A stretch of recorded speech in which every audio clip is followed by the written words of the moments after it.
did a Bachelor of Animal Science majoring in Livestock Production, and I did an honours project in Beef and Meat Science with a bit of precision ag thrown in there as well.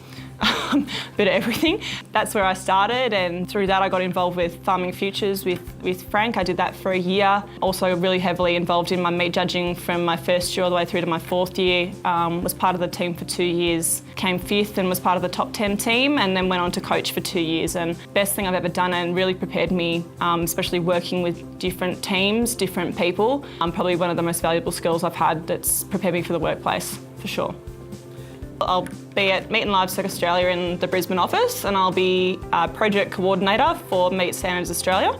So a bit about that role, be a fair bit of administrative work looking at producer NVDs, data collection, analysis, as well as working with the whole Meat Standards Australia team, organising their events, projects, all sorts of bits and pieces, and making sure the whole team runs smoothly.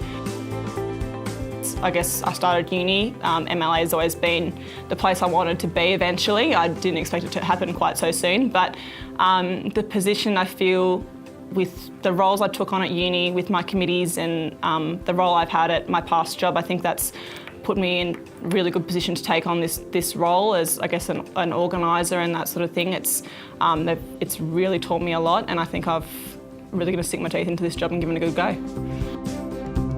Yeah, I'm from Melbourne, so fair way away from Armidale, but I did know one student here, Jo Newton, who's Frank would know, and a lot of people would know the name. Her brother and I went to school together, and I remember calling up Jo about 3 weeks before my exam started, and I said, Jo, I don't know what to do. Should I come to UNE? I don't know what to do. I want to do ag. I've heard UNE is the place to be, and she said, do it. It's the best decision I've ever done. And the next day I handed in my early entry forms, and that was it. 2 weeks later I was accepted, and yeah, that was all she wrote, really. I haven't looked back since. It was really good. Like, obviously you got the theory part with your lectures. I also went and did all my practical experience. I went and made sure that I didn't specialise. I went broad. I worked at the UNE farm for a month. I went down to Riverlea Pork, tried my hand at that sort of an area, and ended up in abattoir work, in the meatworks, and loved it ever since. So it's just, not being from a farming background, I thought I'm going to give everything a go and try everything and see where I end up.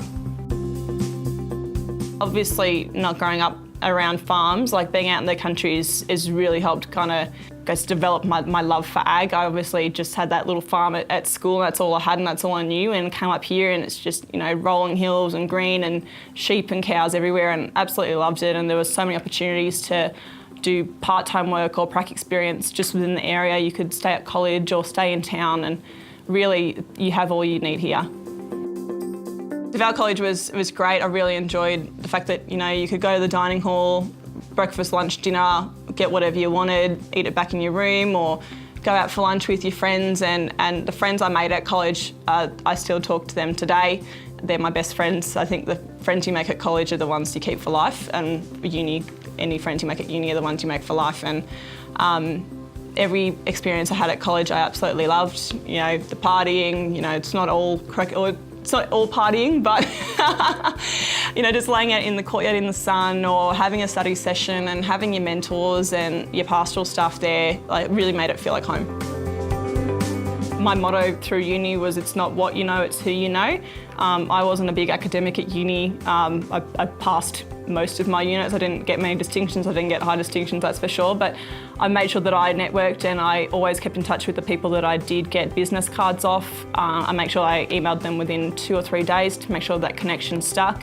I had mentors all throughout uni, not even in ag. I had mentors in medicine. I had just the right people to push me through uni and make sure I was doing the right things and focusing on my studies as well as my extracurricular. I think just being able to take every opportunity that's presented to you is a real bonus, and being able to say that's enough for me, to say no to some things. I know I took on a lot of responsibility in my final year, and it almost pulled me under, but I had to say no to a few things. But, you know, I picked my favourite things. As I did through high school and I did through primary school, you stick with the things that you love, and, you know, eventually that's what got me a job. I definitely think the ag sector is still booming. It's still growing, especially with the rise in population. And I think there's opportunities out there for everyone. There's a lot of jobs that haven't even been thought of yet that will come up in the next, 5 to 10 years, and I think those opportunities are there to be taken. I think studying ag can be a real head start for a career in not only just ag, but every single sector. Everything in ag applies to, to how we live, We grow crops, we grow meat, we do everything. I think that pursuing a career in ag is one of the best choices I ever made, and I definitely think there's opportunities out there you've got to take by the horns.